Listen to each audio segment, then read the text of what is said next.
अस्सलामु अलैकुम वरहमतुल्लाहि वबरकातुहू। औज़ु बिल्लाहि मिनश्शैतानिर्रजीम बिस्मिल्लाहिर्रहमानिर्रहीम। फ़ज़ाइल रमज़ान में से फ़सल सालिस, हदीस नंबर 4। इब्न अब्बास रज़ी अल्लाह तआला की रिवायत है कि उन्होंने हुज़ूर अकरम सल्लल्लाहु अलैहि वसल्लम को ये इरशाद फरमाते हुए सुना कि जन्नत को रमज़ान शरीफ के लिए खुशबुओं की धुनी दी जाती है और शुरू साल से आखिर साल तक रमज़ान की खातिर रास्ता किया जाता है। बस जब रमज़ान मुबारक की पहली रात होती है तो अर्श के नीचे से एक हवा चलती है जिसका नाम मैसरा है, जिसके झोंकों की वजह से जन्नत के दरख्तों के पत्ते और कवाड़ों के हल्के बजने लगते हैं, जिससे ऐसी दिल आवेज़ सुरीली आवाज़ निकलती है कि सुनने वालों ने इससे अच्छी आवाज़ कभी नहीं सुनी। बस खुशनुमा आँखों वाली हूरें अपने मकानों से निकलकर जन्नत के बालाखानों के दरमियान खड़े होकर आवाज़ देती हैं कि कोई है हक़ तआला शानू की बारगाह में हमसे मंगनी करने वाला, ताकि हक़ तआला शानू उसको हमसे जोड़ दें।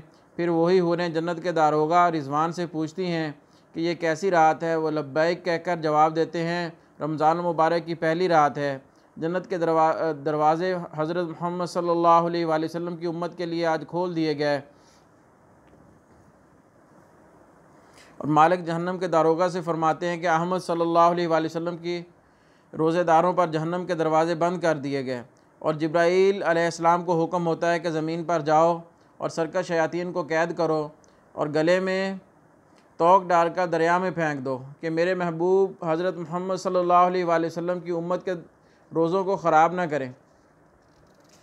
नबी करीम सल्लल्लाहु अलैहि वसल्लम ने यह भी इरशाद फरमाया कि हक़ तआला शानू रमज़ान की हर रात में एक मुनादी को हुक्म फरमाते हैं कि 3 मरतबा ये आवाज़ दे कि है कोई मांगने वाला जिसको मैं अता करूं, है कोई तौबा करने वाला कि मैं उसकी तौबा कबूल करूं, कोई है मग़फ़िरत चाहने वाला कि मैं उसकी मग़फ़िरत करूं, कोई है जो गनी को कर्ज़ दे, ऐसा गनी जो नादार नहीं, ऐसा पूरा पूरा अदा करने वाला जो ज़रा भी कमी नहीं करता।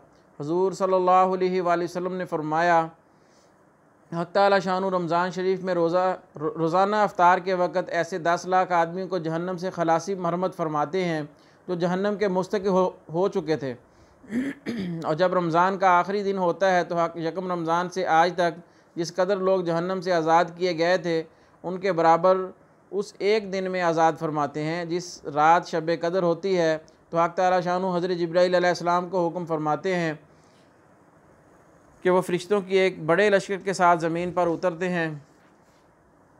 उनके साथ एक सब्ज़ झंडा होता है जो काबा के ऊपर खड़ा करते हैं और हज़रत जिब्राईल अलैहिस्सलाम के 100 बाजू हैं, जिनमें से 2 बाजू को सिर्फ़ उसी रात में खोलते हैं, जिनको मशरक़ से मगरब तक फैला देते हैं। फिर हज़रत जिब्राईल अलैहिस्सलाम फ़रिश्तों को तकाज़ा फरमाते हैं कि जो मुसलमान आज की रात खड़ा हो या बैठा हो, नमाज़ पढ़ रहा हो या ज़िक्र कर रहा हो, उसको सलाम करें और मुसाफ़ा करें और उनकी दुआओं पर आमीन कहें। सुबह तक यही हालत रहती है। जब सुबह हो जाती है हज़रत जिब्राईल अलैहिस्सलाम आवाज़ देते हैं, ए फ़रिश्तों की जमात अब कूच करो, चलो। फ़रिश्ते हज़रत जिब्राईल अलैहिस्सलाम से पूछते हैं कि अल्लाह ताला शानू ने अहमद सल्लल्लाहु अलैहि वसल्लम की उम्मत के मोमिनों के हाजतों और ज़रूरतों में क्या मामला फ़रमाया। वो कहते हैं कि हक़ तआला शानू ने उन पर तवज्जो फरमाई और 4 शख्सों के अलावा सब को माफ़ फरमा दिया। सहाबा रज़ी अल्लाह तआला ने पूछा कि या रसूलुल्लाह सल्लल्लाहु अलैहि वसल्लम वो 4 शख्स कौन हैं। अरशाद हुआ कि एक वो शख्स जो शराब का आदी हो, दूसरा वो शख्स जो वालिदैन की नाफरमानी करने वाला हो, तीसरा वो शख्स जो कता रहमी करने वाला हो और नाता तोड़ने वाला हो, चौथा वो शख्स जो कीना रखने वाला हो और आपस में कता ताल्लुक़ करने वाला हो। फिर जब ईद उल फ़ितर की रात होती है तो उसका नाम आसमानों पर लैलतुल जायज़ा इनाम की रात से लिया जाता है। और जब ईद की सुबह होती है तो हक़ तआला शानू फ़रिश्तों को तमाम शहरों में भेजते हैं। वो ज़मीन पर उतर कर तमाम गलियों और रास्तों के सिरों पर खड़े हो जाते हैं और ऐसी आवाज़ से जिनको जन्नात और इंसान के सिवा हर मखलूक सुनती है, पुकारते हैं, ए मोहम्मद सल्लल्लाहु अलैहि वसल्लम की उम्मत, उस करीम रब की तरफ दरगाह की तरफ चलो जो बहुत ज़्यादा अता फ़रमाने वाला है, बड़े से बड़े कसूर को माफ़ फरमाने वाला है। फिर जब लोग ईदगाह की तरफ निकलते हैं तो हक़ तआला शानू फ़रिश्तों से दरियाफ़्त फरमाते हैं, क्या बदला है उस मज़दूर का जो अपना काम पूरा कर चुका हो। वो अर्ज़ करते हैं, हमारे माबूद, हमारे मालिक, इसका बदला यही है कि उसकी मज़दूरी पूरी पूरी दे दी जाए। तो हक़ तआला शानू इरशाद फरमाते हैं, ए फरिश्तों, मैं तुम्हें गवाह बनाता हूँ, मैंने उनके रमज़ान के रोज़ों और तरावी के बदले में अपनी रज़ा और मग़फ़रत अता कर दी। और बंदों से ख़ताब फरमाकर अरशाद होता है, ए मेरे बंदो, मुझसे मांगो, मेरी इज़्ज़त की कसम, मेरे जलाल की कसम, आज के दिन अपने इस इज्तिमा में मुझसे अपनी आखिरत के बारे में जो सवाल करोगे अता करूँगा, दुनिया के बारे में जो सवाल करोगे उससे तुम्हारी मसलहत पर नज़र करूँगा। मेरी इज़्ज़त की कसम कि जब तक कि तुम मेरा ख्याल रखोगे मैं तुम्हारी लग़ज़शों पर सतारी करता रहूँगा और उनको छुपाता रहूँगा। मेरी इज़्ज़त की कसम, मेरे जलाल की कसम, मैं तुम्हें मुजरमों और काफरों के सामने रुसवा और फजीहत नहीं करूँगा। बस अब बख्शे बख्शाए अपने घरों को लौट जाओ, तुमने मुझे राज़ी कर दिया और मैं तुमसे राज़ी हो गया। बस फरिश्ते इस अजर व सवाब को देख कर जो इस उम्मत को अफ्तार के दिन मिलता है खुशियाँ मनाते हैं और खिल जाते हैं। अल्लाहुम्मा जअलना मिनहुम। इस हदीस के अक्सर मज़ामीन रसाला के गुज़श्ता और आग में बयान हो चुके, अलबत्ता चंद अमूर काबिल गौर हैं, जिनमें सबसे अव्वल और अहम तो ये है कि बहुत से महरूम रमज़ान की मग़फ़रत आमा से भी मुस्तस्ना थे, जैसा कि पहली रवायात में मालूम हो चुका, और वो ईद की इस मग़फ़रत आमा से भी मुस्तस्ना कर दिए गए, जिनमें से आपस के लड़ने वाले, वालिदैन की नाफरमानी करने वाले भी हैं। उनमें से कोई पूछे कि तुमने अल्लाह को नाराज़ करके अपने लिए कौन सा ठिकाना ढूंढ रखा है, अफसोस तुम पर भी और तुम्हारी इस इज़्ज़त पर भी जिसके हासिल करने के गलत ख्याल में तुम रसूलुल्लाह सल्लल्लाहु अलैहि वसल्लम की बद्दुआएं बर्दाश्त कर रहे हो, जिब्राईल अलैहिस्सलाम की बद्दुआएं उठा रहे हो, अल्लाह की रहमत और मग़फ़रत की आमा से भी निकले जा रहे हो। मैं पूछता हूँ कि आज तुमने अपने मुकाबल को ज़िक्र दे ही दी, अपनी मूंछ ऊंची कर ली, वो कितने दिन तुम्हारे साथ रह सकती है, जबकि अल्लाह का प्यारा रसूल सल्लल्लाहु अलैहि वसल्लम तुम्हारे ऊपर लानत कर रहा है, अल्लाह का मुकर्रब फ़रिश्ता तुम्हारी हलाकत की बद्दुआ दे रहा है, अल्लाह जल्ला शानु तुम्हें अपनी मग़फ़रत और रहमत से निकाल रहे हैं। अल्लाह के वास्ते सोचो, बस करो, सुबह का बटका शाम को घर आ जाए तो कुछ नहीं गया। आज वक्त है, तलाफ़ी मुमकिन है, और कल जब ऐसे हाकम की पेशी में जाना है जहाँ ना इज़्ज़त और वजाहत की पूछ, ना मालो मता कारामद, वहाँ सिर्फ तुम्हारे अमाल की पूछ है और हर हरकत लिखाई सामने है। हक़ ताला शानु अपने हकूक़ में दरगुज़र फरमाते हैं, मगर बंदों के आपस के हकूक़ में बग़ैर बदला दिए नहीं छोड़ते।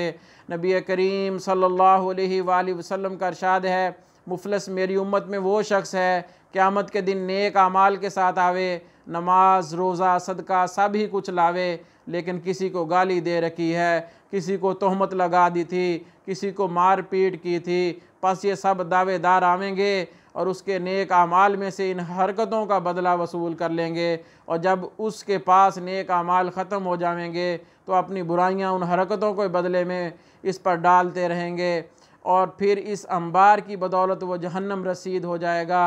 और अपनी कसरत अमाल के बावजूद जो हसरत और बयास का आलम होगा वो मोहताज बयां नहीं, वो मायूस तमन्ना क्यों न सोए आसमां देखे, कि जो मंज़ल ब मंज़ल अपनी मेहनत रायगां देखे।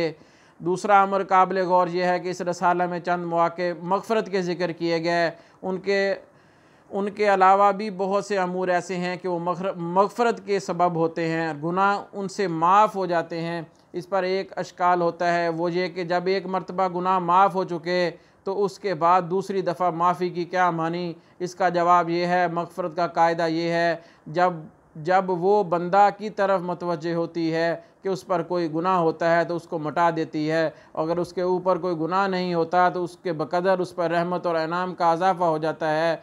तीसरा अमर ये साहब का हदीस में भी बाज़ जगह इस हदीस में अभी हक़ ताला शाह ने अपनी मग़फ़रत फरमाने पर फ़रिश्तों को गवाह बनाया है। इसकी वजह यह है क़यामत की अदालत के मामलात बज़ाब्ता पर रखे गए हैं। अम्बिया अलैहिस्सलातु वस्सलाम से इनकी तबलीग के बारे में भी गवाह तलब किए जाएंगे।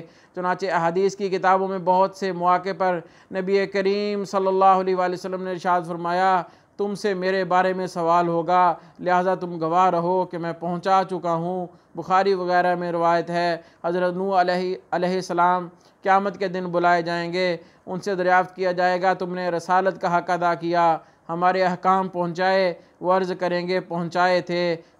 फिर उनकी उम्मत से पूछा जाएगा, तुम्हें अहकाम पहुँचाए थे? वो कहेंगे हमारे पास ना कोई बशारत देने वाला आया ना डराने वाला।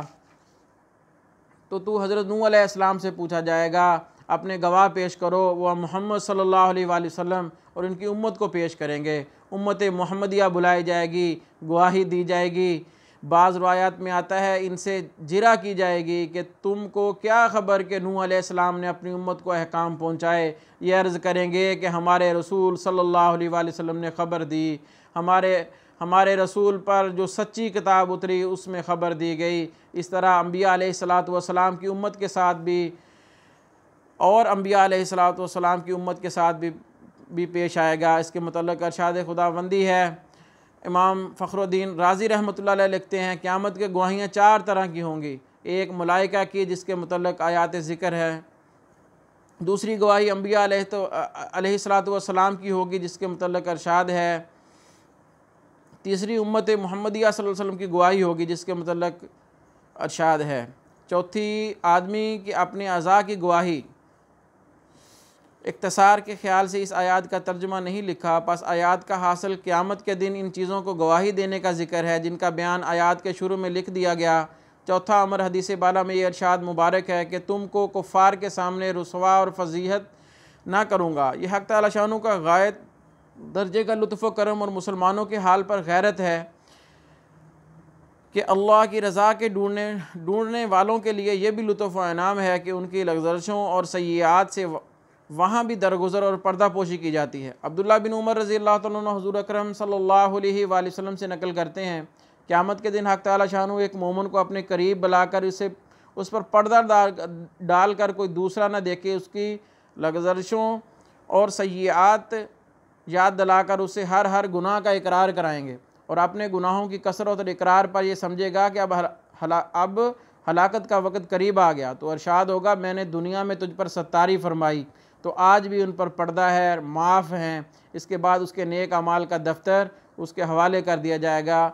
और भी सैकड़ों रवायात से ये मज़मून मुस्तंबत है कि अल्लाह की रज़ा के ढूँढने वालों से, इसके अहकाम की पाबंदी करने वालों की लग़ज़शों से दरगुज़र कर दिया जाता है, सय्यात को माफ़ कर दिया जाता है। इसलिए नहायत अहमियत के साथ एक मज़मून समझ लेना चाहिए कि जो लोग अल्लाह वालों की कोताहियों पर, उनकी ग़ीबत पे मुब्तला रहते हैं, वो इसका लिहाज रखें कि मुबादा क़यामत में उनके नेक अमाल की बरकत से उनकी सय्यात तो माफ़ कर दी जाएँ और पर्दा पोशी फरमाई जाए, लेकिन तुम लोगों के आमाल नामे ग़ीबत का दफ्तर बनकर हलाकत का सबब बने। अल्लाह जल्ला शानु अपने लुत्फ़ से हम सब से दरगुज़र फरमावें। बस वे बुज़ुर्गों दोस्तों, जो कुछ कहा सुना पड़ा अल्लाह अमल की तौफ़ीक़ अता फ़रमा दे। जो चंद अयाम बाकी हैं रमज़ान मुबारक के, अल्लाह पाक हमें इनकी सही कदरदानी की तौफ़ीक़ अता फ़रमा दे। और जो कुछ कहा सुना पड़ा अल्लाह अमल की तौफ़ीक़ अता फ़रमा दे। वमा अलैना इल्लल बलाग़।